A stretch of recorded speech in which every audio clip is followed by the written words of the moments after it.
सबसे इंपॉर्टेंट चीज भैया, सबसे जरूरी चीज ये कि आप मैंने आपके गाने सुने हैं, आपकी कविताएं पढ़ी हैं, उसमें दर्द है, प्रेम है, सब कुछ है, लेकिन जो भावुकता है वो बहुत ज्यादा है। तो ये जो भावुक नाम आपको मिला, ये नाम कैसे मिला, इसकी कहानी से शुरू करते हैं। एक सुना होगा गाना कि मेरे दिल की राख खुरीद मत उसे मुस्कुरा के हवा न दे। तो आपने शुरुआत में ही राख को खुरीद किया। नहीं, ये मनोज कुमार सिंह नाम है जो मेरे माता पिता ने दिया, आज भी यही नाम है सर्टिफिकेट पर। मैं 10+2 कर रहा था कानपुर में BNSD इंटर कॉलेज। तो BNSD का नाम सुना होगा, एक समय में एशिया का सबसे बड़ा कॉलेज। बिल्कुल। और वहां से बहुत सारे छात्र नेता जो हुए वो देश की राजनीति में भी आए।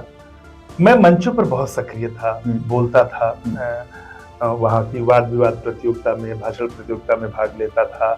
और वहाँ से एक जो पत्रिका निकलती थी कॉलेज की, उसके भी संपादक मंडल में था। तो जब मैं बोलता था तो अच्छा लगता था लोगों को, बहुत बार अवार्ड मुझे मिला। तो मेरी एक दोस्त ने कहा कि यार जब भी बोलते हो, भावुक कर देते हो, तो तुम अपना नाम जो है मनोज भावुक रख लो। क्या बात। और उसके बाद से तखल्लुक के रूप में ये जुड़ा और तब से जुड़ा हुआ है। क्या बात है। तो ये जो कहानी शुरू होती है, मतलब मनोज भावुक की कहानी शुरू होती है, मैं दर्शकों को बताना चाहता हूं कि ये वो शख्सियत हैं जो कि आप में से लाखों लोग, लाखों छोड़िए, 1 अरब से ऊपर की जनसंख्या, उसमें से कई लोग, मतलब करोड़ों लोग कह सकते हैं, ये सोचते हैं कि विदेश चला जाऊंगा तो जिंदगी बन जाएगी। यहाँ जो शख्सियत बैठे हुए हैं, इनकी लंदन में अच्छी खासी जॉब इन्होंने छोड़ा और ये अपनी भोजपुरी भाषा के लिए वापस आए और इन्होंने जो काम किया है वो काम इतना किया कि इंसाइक्लोपीडिया ऑफ भोजपुरी सिनेमा हो गए। ये जो परिवर्तन है भैया, मतलब जाना, पढ़ाई करना, जाना, अपने आप को साबित करना, अपना वहां वजूद ढूंढना, बनाना, और उसके बाद उस सबको छोड़ के वापस आना अपनी मिट्टी के लिए, अपनी भाषा के लिए, बहुत बड़ा त्याग है और बहुत ही करज चाहिए इसके लिए। ये कहां से आया और कैसे आपने ये सोचा कि हम वापस आते हैं? कुछ सोचा नहीं। देखिए, कुछ लोगों को भगवान ज्वालामुखी के ऊपर रखते हैं, वो हमेशा धधकते रहते हैं सपनों के आग में, कुछ करने की आग में। उनको सुख का जितना भी संसाधन होता है दे दिया जाए, फिर भी वो सुखी नहीं रहते, वो एक बेचैन आत्मा की तरह होते हैं। ठीक है। मेरा ही एक शेर है कि सुख के एहसास नहीं हो पाओ, सुख के सामान सब भरल बाटे। क्या बात है। ये सच है कि मैं पिताजी की दबाव में, या उनकी इच्छा थी कि उनका बेटा इंजीनियर बने, मैं बना।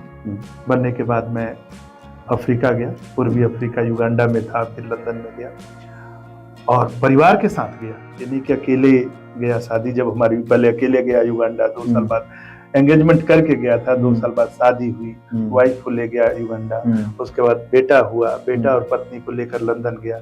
सब कुछ सुख सुविधा, आराम। प्लांट मैनेजर था मैं, जो पैसे उस समय सेविंग कर रहा था मैंने 2006 में, वो आज भी यहाँ नहीं करता हूँ। अब ठीक, समझ रहा हूँ, क्योंकि एक प्लांट को संभालने की जिम्मेदारी थी, सारी सुख सुविधाएं थी, लेकिन अंदर एक कलाकार, अंदर एक लेखक बेचैन था, क्योंकि ये काम कर चुका था। मैं थिएटर से जुड़ा था, मैंने सीरियल लिखा था 1999 में, भोजपुरी सिनेमा के इतिहास पर काम कर रहा था। तो इस तरह से डूबा था कि मेरा कलाकार, मेरा कवि, मेरा लेखक, वो हावी था एक इंजीनियर पर, वो हावी था पैसे पर। और मुझे मशीनों की आवाज बहुत कर्कश लगती थी, उसमें दम घुटता था। मेरा एक गीत भी उस समय आया जो कि मॉरिशस से निकलने वाली पत्रिका बसंत में छपा, और उन लोगों ने गाया भी। अब तो मेरे पास उतना नहीं, है नहीं उतना यूट्यूब, उतना, ये बात 2006 की है, तब सब लोग अपलोड नहीं करते, तब करने लगे। कि बदरी की पूरी यात्रा है कि कैसे मैं लंदन जाता हूँ, वहाँ क्या पीड़ा होती है और क्यों छोड़ता हूँ, उसमें जवाब है उसका। ये उस गीत की पंक्तियां है कि बदरी के छतिया के चीरत जहाजवा से अली फिरंगिया के गाँव हो संगतिया, हाँ, लंदन से लिखा था निपतिया पहुंचला के अली फिरंगिया के गाँव हो संगतिया। उसी में लंबा गीत है 8-10 अंतरे का। अंतिम अंतरा ये है, अंतिम जो अंतरा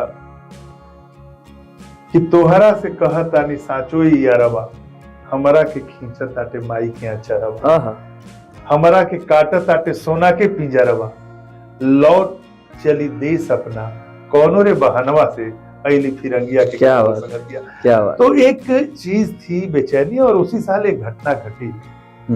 उसने आपके अंदर कई चीजें पकती रहती हैं, लेकिन कोई ना कोई कैटलिस्ट मिल जाता है जो उसको हवा दे देता है, उसकी गति को बढ़ा देता है। कुछ अवसर आ जाते हैं कि आप निकलना चाहते हैं तो वहां से निकल जाते हैं। फिर आप परवाह नहीं करते हैं कि आप सोने पर, मतलब नहीं बोलते हैं कि कभी कभी आप होता है कि जहां सोना गड़ा है उस जमीन को भी लात मार के चले आते हैं। बहुत सारा चीज, उसमें किसी चीज की परवाह नहीं करते। मेरी किताब आई थी 2004 में, भोजपुरी गजल संग्रह तस्वीर जिंदगी की। मैं उस पर, मुझे ईश्वर की कृपा से भारतीय भाषा परिषद सम्मान, बिल्कुल गुलजार जी और गिरजा देवी के नाम।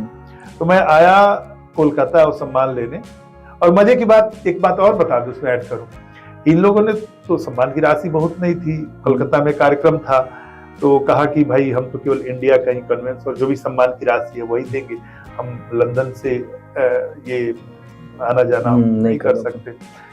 तो जो हमारे कंपनी का मालिक था अंग्रेज डेविड, उससे कभी कभी बात होती थी, हम लोग काम करते थे, तो मैंने बताया छुट्टी तो लेनी थी कि भाई मुझे ऐसा सम्मान मिल रहा है मेरी किताब पर। तो देखा, आप लेखक हो, are you writer, what are you doing here, you are spoiling your life. आप लेखक हो, इतनी बड़ी चीज आप में है, मतलब लेखक को भगवान की तरह वो मानते हैं। ये एक अलग चीज है, इंडिया में ठीक उलट है। ठीक, आप लेखक हैं, कभी है करते क्या ये सवाल है, वहां काफी है। और मैं आज भी थैंक्स कहना चाहूंगा कि आने और जाने की पूरी व्यवस्था उस कंपनी के एमडी ने की। क्या बात है। उसको इससे कोई लेना देना नहीं है कि मेरा अपना, मेरा सम्मान है, कंपनी का सम्मान, बिल्कुल ठीक है। लेकिन बोला नहीं, मैं करूंगा यार ये तो।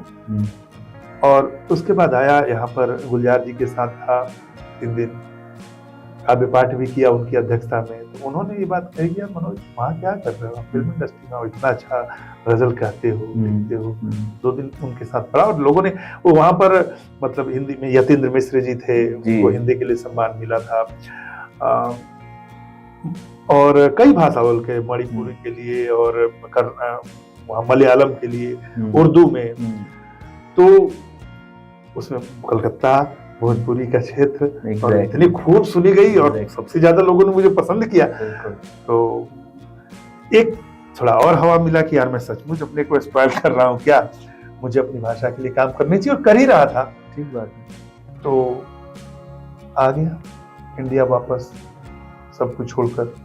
तो फिर नए नए चैनल शुरू हो रहे थे, उनके साथ लग गया। बहुत सारे जगहों पे आप लगे, वहां भी चलेंगे, लेकिन पहले मैं अपने दर्शकों को बता दूं कि तस्वीर जिंदगी की कई पार्ट में आ चुकी है, और तस्वीर जिंदगी के कई पार्ट हैं इसके।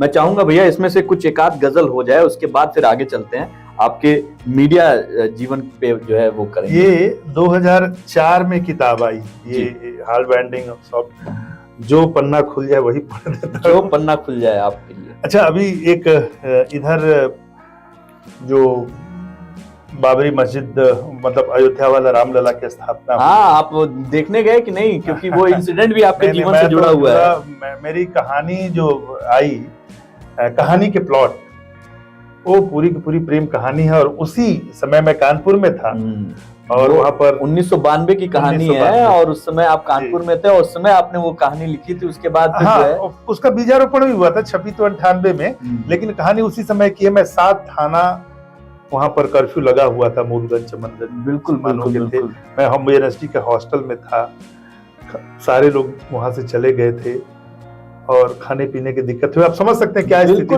बिल्कुल कैसे हॉस्टल से निकला, कैसे बिहार अपने घर गया, और उसके बाद मेरे बड़े पिताजी ने वापस आने नहीं दिया, मतलब लिखे जाएंगे हो गई।